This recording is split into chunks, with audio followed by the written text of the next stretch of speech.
1945. Alemania ha sido derrotada. Ahora se revela la terrible realidad de todo lo que han estado haciendo Adolf Hitler y sus compinches. A Alemania le han lavado el cerebro y han cometido los crímenes más atroces de la historia. Los aliados se muestran inflexibles. Esto no debe repetirse jamás. Esta es la historia de la lucha para desnazificar Alemania.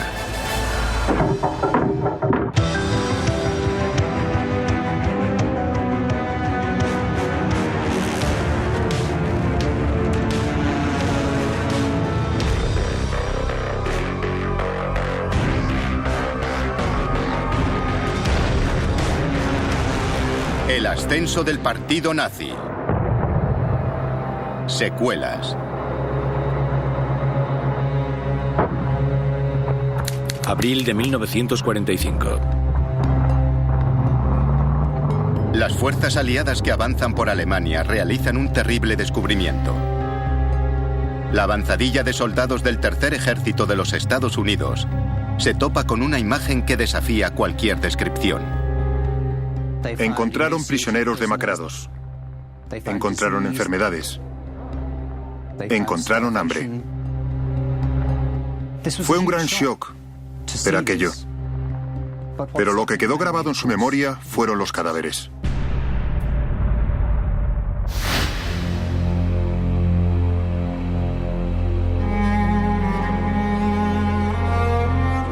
Se calcula que 56.000 personas murieron en el campo de concentración de Buchenwald, en las peores condiciones imaginables. Era el segundo campo de concentración más grande en suelo alemán. 900 niños fueron liberados de Buchenwald, muchos en condiciones terribles, y muchos fallecieron poco después. Meter a niños tan pequeños, a veces de 3 o 4 años, en estos campos y dejarlos morir de hambre porque eran comedores inútiles según las SS, demuestra un nivel de inhumanidad que creo que escandalizó a muchos de los aliados. Era algo que escapaba a su comprensión.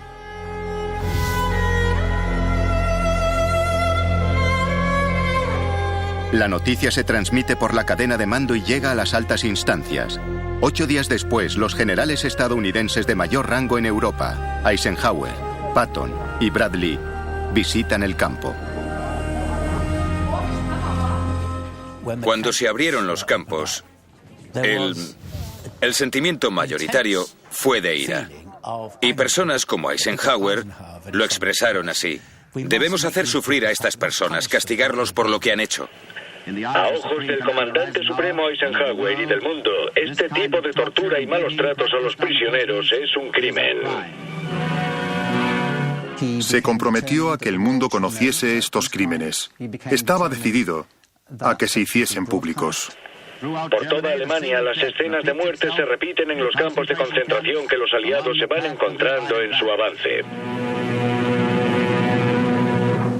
Se rodaron películas, se hicieron fotos. Para Eisenhower era un crimen que el mundo no debería olvidar y que los alemanes no deberían olvidar. Esta película muestra la primera vez que un grupo de alemanes de a pie se ven obligados a enfrentarse a la realidad de lo que su amado régimen ha estado haciendo.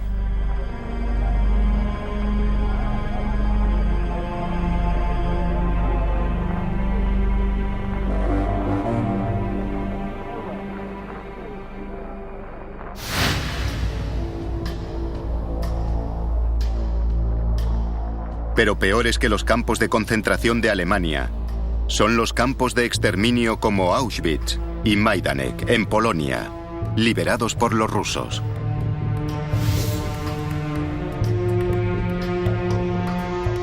El descubrimiento de estos campos proporciona pruebas concluyentes del asesinato sistemático y a escala industrial de millones de personas, víctimas del gas o del trabajo extenuante y del hambre.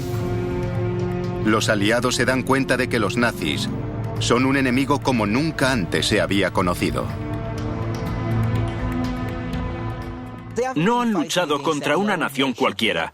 Han luchado contra un régimen de gángsters que ha matado al pueblo judío. Y ahora contemplan lo bajo que ha caído este régimen en su nivel de humanidad. A medida que se va conociendo la magnitud de las atrocidades, se hace evidente también el número de personas que han participado. Parece que casi todos los alemanes están implicados. Está el maquinista que conduce el convoy que lleva a los judíos por Europa. Él sabe qué está pasando, pero no hace preguntas. Está el funcionario que trabaja en algún departamento de Berlín y que es el responsable de conseguir los vagones de ganado. Están los peces gordos que toman las decisiones.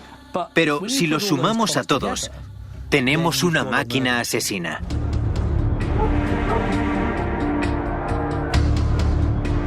Esta sofisticada organización ejemplifica una de las habilidades más perniciosas del régimen nazi: facilitar a los individuos la pertenencia a esta máquina asesina, sin que se sientan implicados personalmente, aunque los hechos ocurran junto a su puerta.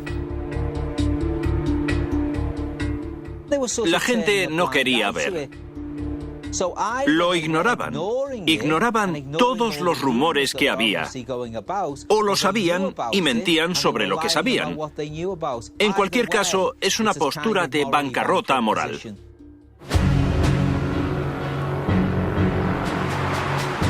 La magnitud del crimen es tan grande que los aliados se dan cuenta de que tendrán que cambiar la forma de pensar de todo el pueblo alemán. Los aliados reflexionan largo y tendido sobre lo que es más apropiado y más justo al final de la Segunda Guerra Mundial. Están ante un régimen que conscientemente ha exterminado a poblaciones enteras. Millones de personas han muerto, regiones enteras destrozadas. La sensación es que esto requiere algo especial, algo nuevo. Los aliados necesitan deshacer años de adoctrinamiento nazi y demostrar al pueblo alemán que todo aquello en lo que han creído y por lo que han luchado está mal. Los aliados deciden que deben adoptar un programa de desnazificación. Deben reeducar al pueblo alemán. Se trata de un enorme reto que requerirá tiempo. El país está bajo ocupación militar, gobernado por comandantes regionales con planes diferentes. Es necesario un proyecto uniforme para toda la nación. Los aliados deciden poner en marcha un plan de 3 puntos. Primero, abolen el partido nazi. La población se congrega para escuchar las órdenes y para leer la proclama que suspende el partido, las leyes y las instituciones nazis. En segundo lugar, tienen que identificar a sus miembros criminales. Por último, deben llevar a sus líderes ante la justicia. Pero esto es más difícil de lo que parece. Adolf Hitler, el cerebro criminal impulsor del Tercer Reich, ha muerto. Joseph Goebbels, su ministro de propaganda, también se ha suicidado. Igual que Heinrich Himmler, el hombre responsable del Holocausto. Pero han capturado a Hermann Göring. Él ha estado con Hitler desde el principio. Ha dirigido a los camisas pardas, luchó en el intento de golpe de Estado de 1923 y organizó y lideró las fuerzas aéreas nazis. Es un hombre que durante toda la guerra ha sido el número 2 de Hitler. Ha participado en todo. En la Gestapo, en la solución final. Sus huellas están por todas partes.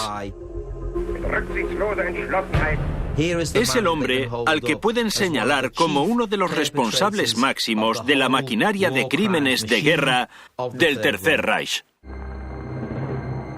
7 de mayo de 1945. Tras la rendición oficial alemana, los aliados detienen inmediatamente a otras figuras importantes del régimen. Encontraron a representantes de las Fuerzas Armadas, como Keitel, y Jodl, que eran generales importantes, a Dönitz, que había estado al mando de los submarinos y que había sido canciller tras el suicidio de Hitler, a Speer, el ministro de Armamento, que había obligado a millones de personas de toda Europa a trabajar como esclavos en la Alemania nazi. Están decididos a demostrarle al pueblo alemán que sus líderes no son más que criminales. Los aliados dan un paso sin precedentes: juzgarlos por crímenes de guerra.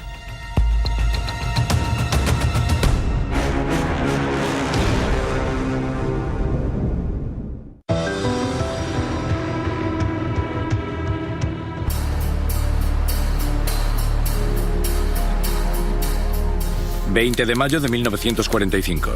En verano de 1945, los aliados tienen el control total de la Alemania derrotada. Ya pueden comenzar los procedimientos para que atrocidades como el Holocausto no vuelvan a ocurrir jamás.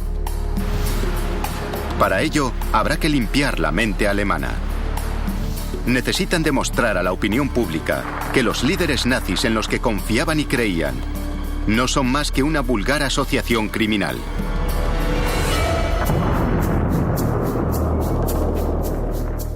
Para estos individuos, ya no valía decir, seguíamos las órdenes del Estado.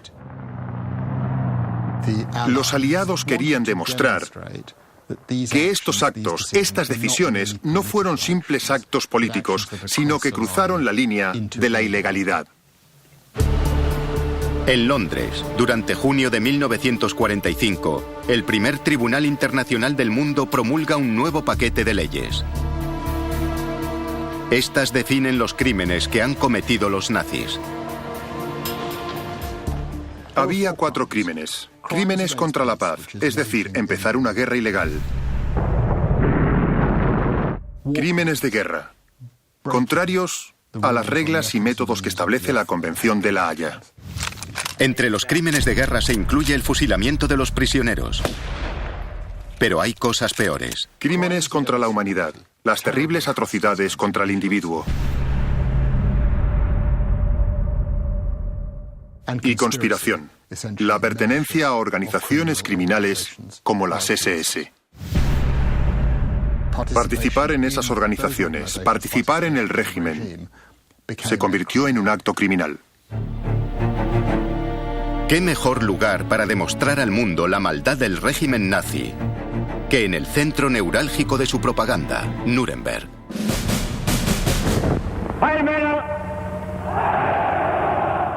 Nuremberg había sido sede de las grandes concentraciones del partido nazi en los años 30 y fue allí donde se aprobaron las infames leyes sobre ciudadanía alemana.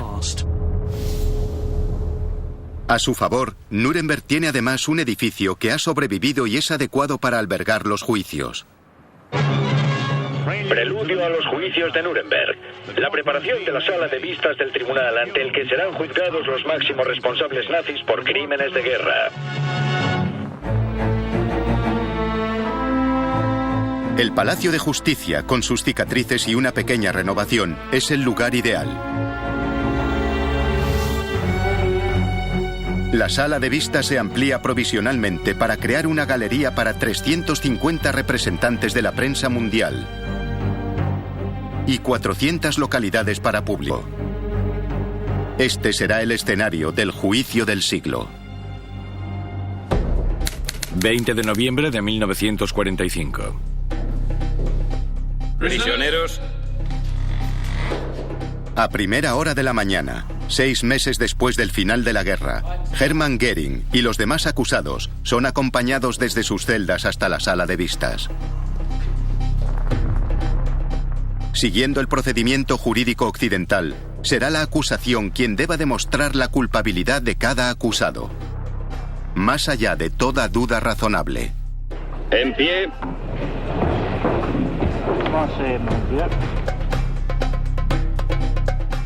El juez británico Lawrence se dirige a los acusados. ¿Se declara usted culpable o no culpable de los cargos de los que se le acusa?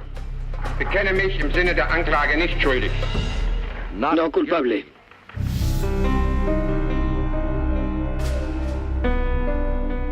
El proceso pronto se empantana.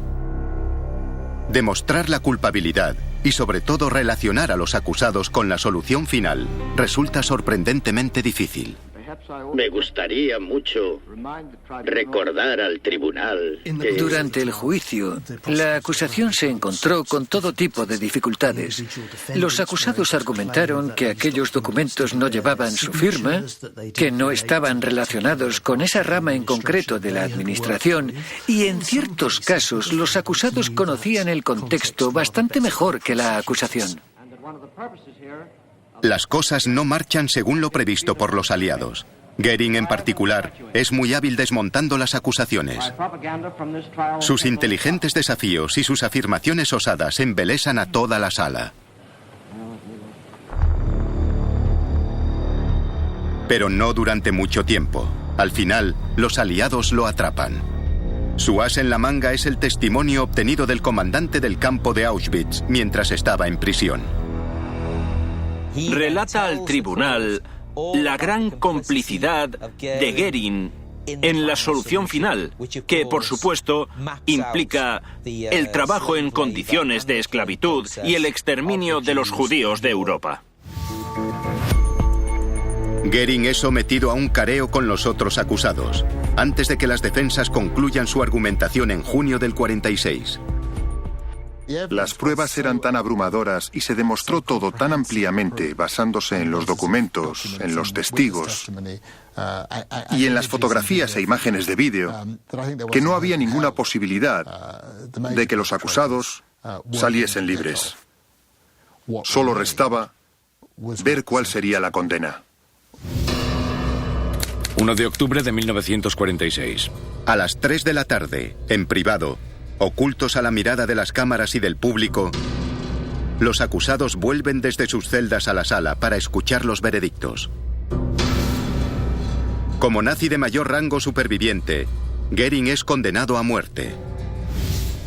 El jefe de operaciones del Estado Mayor, el general Jodl, y su jefe, el general Keitel, también son condenados a muerte, junto con el ministro de Exteriores von Ribbentrop.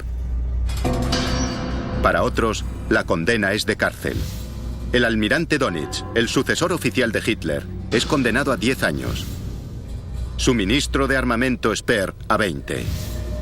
Y el antiguo viceführer, Rudolf Hess, a cadena perpetua. El mensaje al pueblo alemán está claro. Las personas que les han liderado y por quienes han muerto no son más que delincuentes comunes. Pero Goering no tiene intención de ponérselo fácil a los aliados. Su destino está sellado, pero él tomará 2 decisiones finales: cómo y cuándo morir.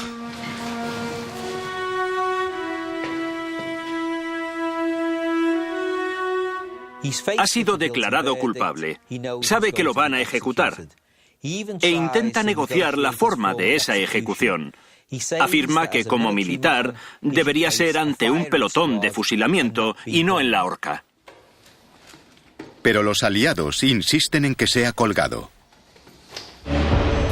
15 de octubre de 1946. Solo 2 horas antes de la hora programada para su ejecución, Goering recibe sus efectos personales. Entre sus útiles de aseo hay un tarro de crema para el pelo.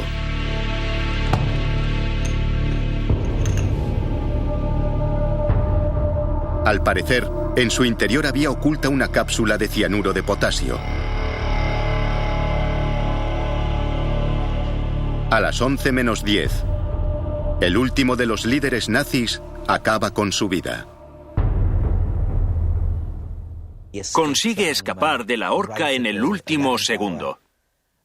Hasta el final, es un superviviente y abandona este mundo según su propia voluntad. Pese a todo, la fase 1 de la desnazificación ha concluido con éxito. El liderazgo nazi ya es historia. Pero ahora, los aliados se enfrentan a un problema mayor: ¿cómo desnazificar a 70 millones de alemanes?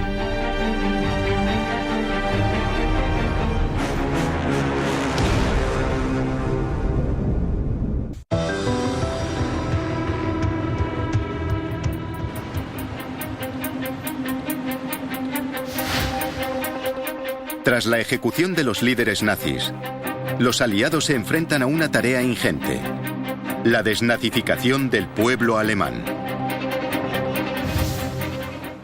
El nazismo dominaba todas las facetas de la vida. En cierto sentido, era casi imposible evitar estar asociado con el nazismo.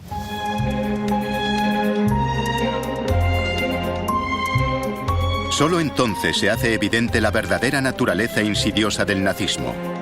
Impregna todos los aspectos de la vida, desde el nacimiento, pasando por el matrimonio y hasta la muerte. Incluso dictaba qué se debía cenar los domingos.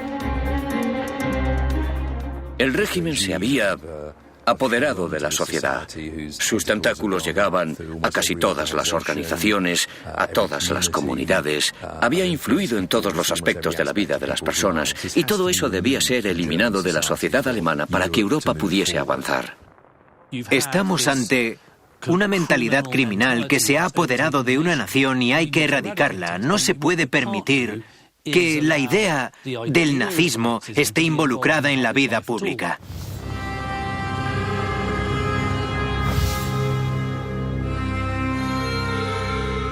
Erradicar todos los aspectos del nazismo es una tarea descomunal. Los signos visibles son fáciles de eliminar. La esvástica se prohíbe y la simbólica imagen del águila se destruye. Pero destruir la mentalidad nazi es mucho más difícil. Hay 8 millones de afiliados al partido nazi. El 10% de la población. Y millones más pertenecen a organizaciones asociadas. El problema de la desnazificación es que pertenecer al partido nazi no te convierte automáticamente en nazi con N mayúscula. Hubo gente que se afilió simplemente porque si no pertenecía al partido no podría conservar el empleo y por lo tanto acabaría en el paro y sus hijos y su familia sufrirían.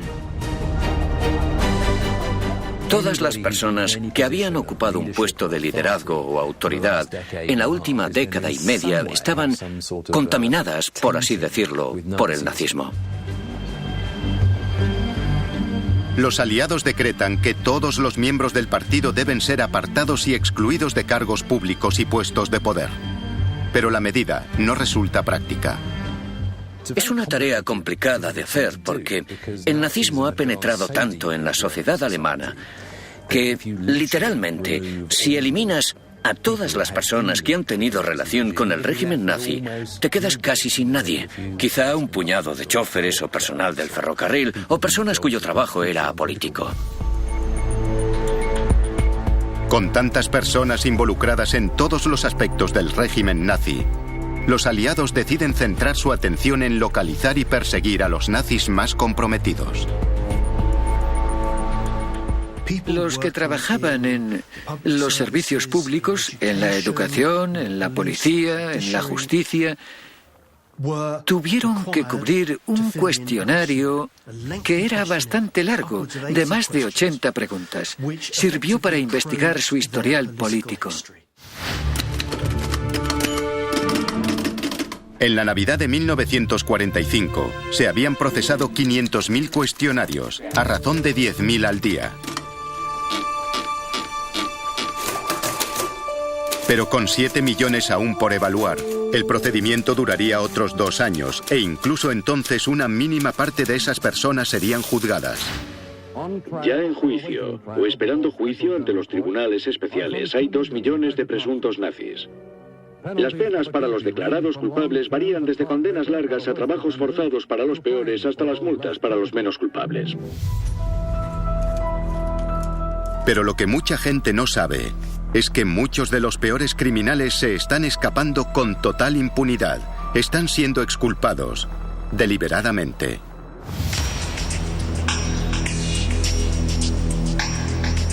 A medida que la desnazificación avanza, los aliados descubren que tienen asuntos más importantes que tratar. Cada vez está más claro que los nazis son el enemigo de ayer. Hay un nuevo enemigo al este, y si eres ruso, hay un nuevo enemigo al oeste.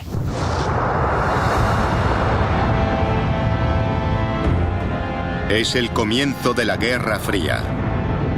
Una escalada de tensión política y militar, que enfrentará a los aliados entre sí y pondrá al mundo una vez más al borde de la guerra. Podríamos decir que la Guerra Fría comienza el 9 de mayo de 1945, el día posterior a la rendición.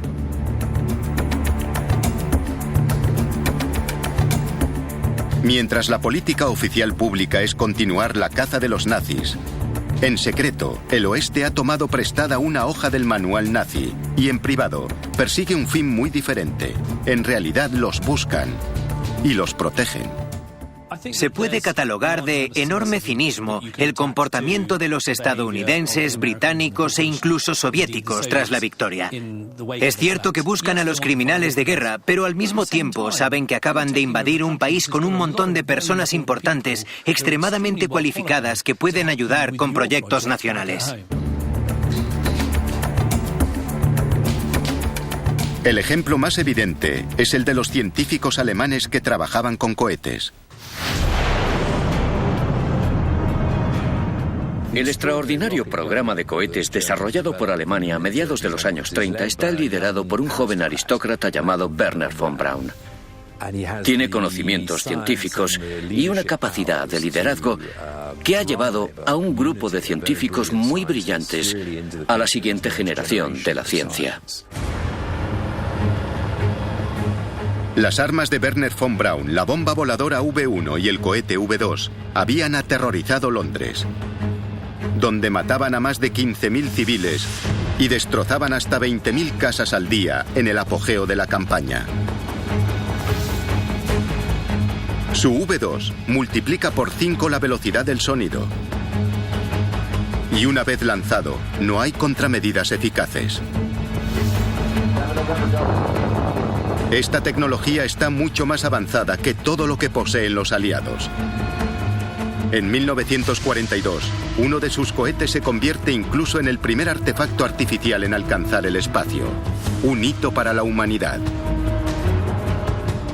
Los cohetes son el futuro, tanto militarmente como para la exploración espacial. Y un hombre de la cualificación, experiencia y éxito de von Braun no podía ser desdeñado. Los estadounidenses lo quieren. El problema es que, según todos los estándares, von Braun y sus colegas científicos son nazis comprometidos y culpables de crímenes contra la humanidad.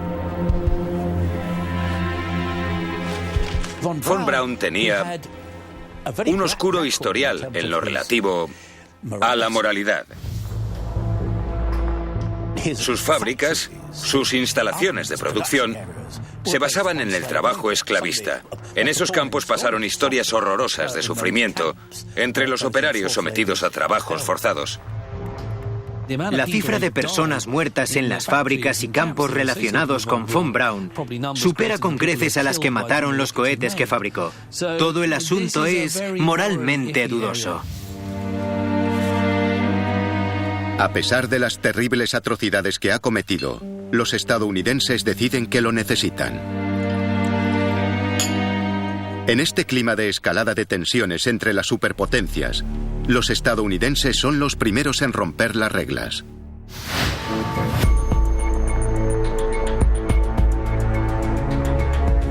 ...765 científicos e ingenieros de alto nivel del programa de investigación militar de Hitler se escabullen con destino a los Estados Unidos sin someterse a proceso de desnazificación alguno. Forma parte de una operación de alto secreto llamada Operación Paperclip. De modo que se corre un velo, cuando menos parcial, sobre el historial de algunos detenidos. Si pueden ser útiles a los aliados individualmente, la política de desnazificación no se completa del todo. Pero hay complicaciones.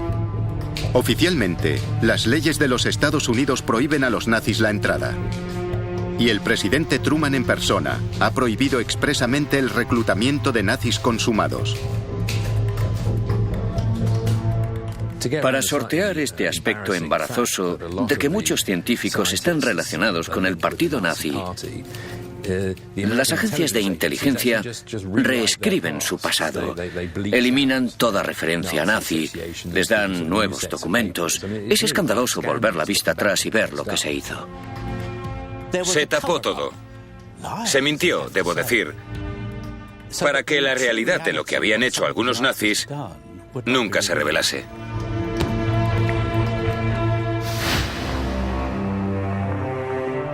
Con su historial inmaculado, Wernher von Braun se convierte en una celebridad en los Estados Unidos. Es una maqueta del nuevo misil guiado del ejército estadounidense. Al principio trabaja para el ejército, antes de convertirse en director del Centro Marshall de Vuelos Espaciales de la NASA. Wernher von Braun es, por así decirlo, la cara aceptable del nazismo. Es un hombre cuyos logros científicos probablemente pesan más a ojos del oeste que su vertiente nazi. Pero los especialistas en cohetes no son los únicos nazis que reclutarán los estadounidenses. A un nivel mucho más secreto, también hacen tratos con la peor calaña de todos los nazis: los responsables de asesinatos y genocidio.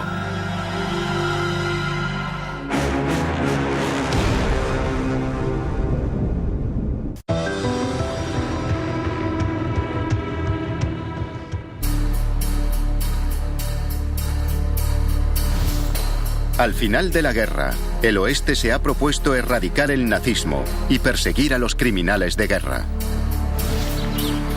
Pero la llegada de la Guerra Fría y la escalada de las tensiones entre este y oeste cambian el foco de los intereses aliados.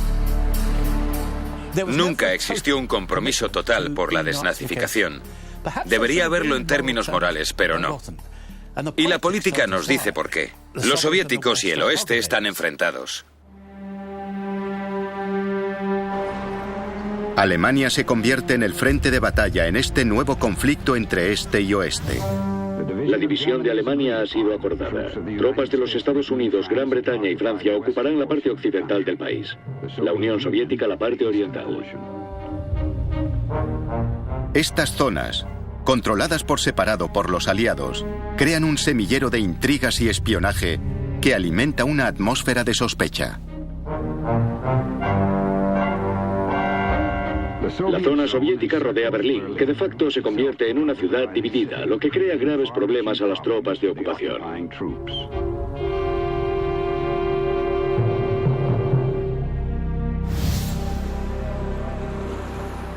El oeste tiene un problema en el período de posguerra. Quiere crear nuevas comunidades políticas que deben ser antifascistas, que no estén relacionadas con la ideología nazi de Alemania. Pero, por supuesto, quiere líderes que sean anticomunistas. La rápida transformación de Stalin de Tío Joe a amenaza roja soviética hace que los aliados occidentales suspiren por obtener información sobre el nuevo enemigo.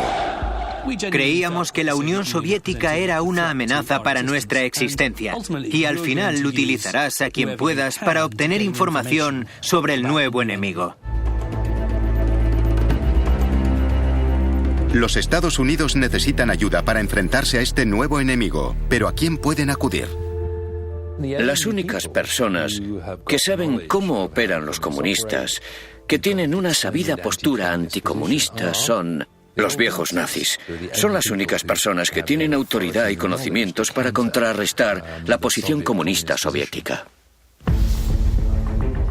El odio secular de los nazis al comunismo les ha llevado a recopilar archivos y datos sobre el Ejército Rojo. Saben cómo operan los bolcheviques. Y lo que es más, están acostumbrados a detectar e infiltrarse en las células de inteligencia soviéticas. Llevan haciéndolo 15 años y ya tienen agentes que espían para ellos. Tienen un conocimiento de la política soviética y de la jefatura soviética que muchos en Gran Bretaña y Estados Unidos no tienen. Es una materia desconocida en el oeste. Para conseguir esta nueva información vital, los estadounidenses tendrán que reclutar entre las peores agencias nazis. Necesitan personas de la Gestapo y las SS. Entre los reclutados está un antiguo oficial de la Gestapo, Klaus Barbie. Barbie era nazi de carrera, con un historial brutal. Siendo un adolescente se alistó en las juventudes hitlerianas. La carrera nazi de Barbie fue viento en popa. Primero se alistó en la fuerza de élite de Hitler, las SS, los especímenes perfectos de la raza superior, elegidos por su odio a los judíos y por su fanatismo extremo. Después ingresó en la Gestapo, la temible policía secreta nazi. Si buscásemos al típico oficial de la Gestapo, Klaus Barbie sería el ejemplo perfecto. Fue responsable de actos de una brutalidad repugnante, ejercidos sobre hombres, mujeres y niños con la excusa de obtener información. Con solo 29 años, Barbie es un asesino sádico, brutal, que se ríe mientras tortura y mata en persona a los prisioneros. En Francia, era conocido como el Carnicero de Lyon y participó activamente en el peor crimen de todos, el Holocausto. Estamos ante un criminal de guerra sin ningún tipo de duda.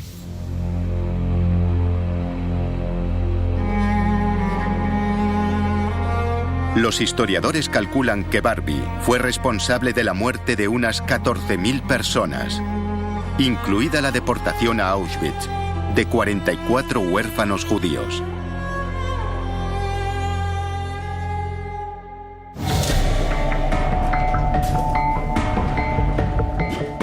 Pero Klaus Barbie también había sido adiestrado especialmente en contraespionaje. Habilidades que ha perfeccionado, entre otros, con los rusos. Estas mismas habilidades a la hora de infiltrarse en las redes comunistas le convierten a él y a otros como él en atractivos para los estadounidenses. El mundo cambia rápidamente y a los personajes como Klaus Barbie se les da bien reconocer que las tornas han cambiado. Agosto de 1947. A pesar de estar en los primeros puestos de la lista de criminales más buscados, cuando Barbie es detenido, es incluido en el pequeño grupo al que se le ofrece un trato con los estadounidenses. Es como la cara fea del régimen nazi. Pero sabe cosas y tiene información y contactos útiles para el oeste. Aunque nadie quiere proclamarlo a los cuatro vientos, se convierte en una de las personas que los servicios de inteligencia británicos y estadounidenses utilizan para penetrar en las estructuras soviéticas en Alemania. Para los estadounidenses, a estas alturas el fin justifica los medios. Barbie les ofrece un eslabón entre la CIA y su antigua red, y los norteamericanos están encantados con la información que le suministra. Es un oportunista. Irá allí donde haya dinero y donde pueda salvar el pellejo.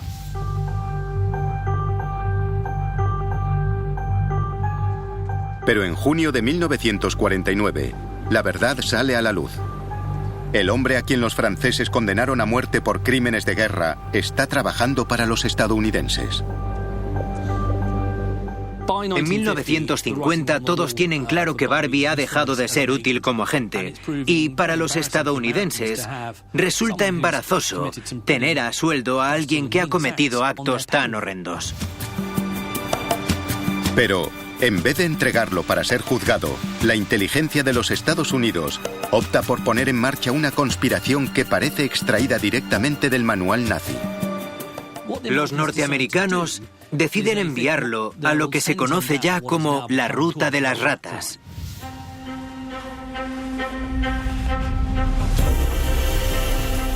La operación Ruta de las Ratas es una ruta de huida preparada para librarse de empleados embarazosos. Los Estados Unidos entregan un pasaporte y una identidad nueva a Barbie, que se convierte en Klaus Altmann. Las rutas de huida pasaban básicamente por Alemania, Austria y cruzaban los Alpes para entrar en Italia y después zarpaban desde puertos como Génova. Apenas semanas después de abandonar Alemania, ya viaja a bordo de un barco con 4.000 euros en su bolsillo. Destino, Sudamérica. Bolivia, Sudamérica. Pasarán 32 años hasta que vuelva a ser visto en Europa. Pero en Sudamérica, bajo su nueva identidad, se mancha de nuevo las manos de sangre. Es de esas personas que florecen con las dictaduras y durante los años 50, 60 y 70 se las arregla para trabajar con varios regímenes horribles y corruptos. Si hay algo turbio en marcha en Latinoamérica en los años 60 y 70, podemos apostar a que Klaus Barbie estará implicado de alguna manera. Y la verdad es que también se hace muy rico. Aunque casos como el de Barbie no abundan, a medida que pasan los años, el celo por perseguir a los nazis comienza a remitir. La desnazificación concluye oficialmente en 1951.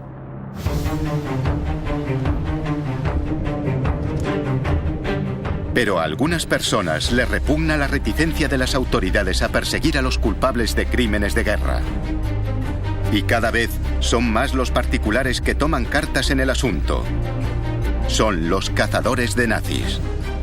Estos documentos demuestran... Individuos extraordinarios, como un superviviente de los campos de concentración, Simon Wiesenthal, dedican sus vidas a perseguir, capturar y llevar ante la justicia elementos como Adolf Eichmann, el burócrata del Holocausto, y Franz Stangl, comandante del campo de exterminio de Treblinka.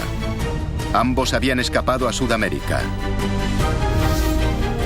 Mientras que el matrimonio formado por Serge y Beate Klarsfeld dedicó años a presionar al gobierno boliviano para que extraditase a Barbie. 4 de julio de 1987. Gracias a los esfuerzos de los Klarsfeld, Barbie es devuelto entre gran expectación a Francia, donde es declarado culpable y condenado a cadena perpetua.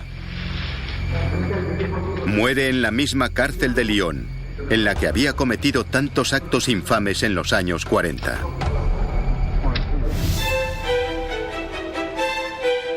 Aunque nunca fue sencilla y en ocasiones fue moralmente cuestionable, la desnazificación no fue un artificio, sino todo un éxito.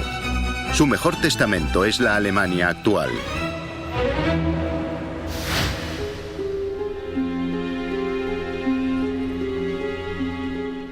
El nazismo no ha sido una fuerza política significativa en Alemania desde 1945.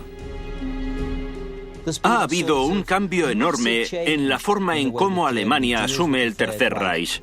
Ahora se enfrentan a su pasado con la construcción del monumento al Holocausto en Berlín, con la apertura de todos los campos de concentración y su transformación en conmovedores monumentos conmemorativos. Alemania, de hecho, ha abrazado la democracia, el pluralismo y las libertades individuales con un grado de entusiasmo y compromiso que incluso avergüenza a otros países. Al final, la desnazificación sí tuvo éxito en Alemania. Aquellos a quienes les habían lavado el cerebro abrieron los ojos. Los nazis habían usado las mentiras y el engaño en un periodo de crisis económica para convencer a la gente corriente de que cometiese crímenes atroces. Tras hacerse con el poder, un pequeño grupo de criminales acabó siendo responsable de la muerte de casi 40 millones de personas. Que esto nos sirva de advertencia a todos.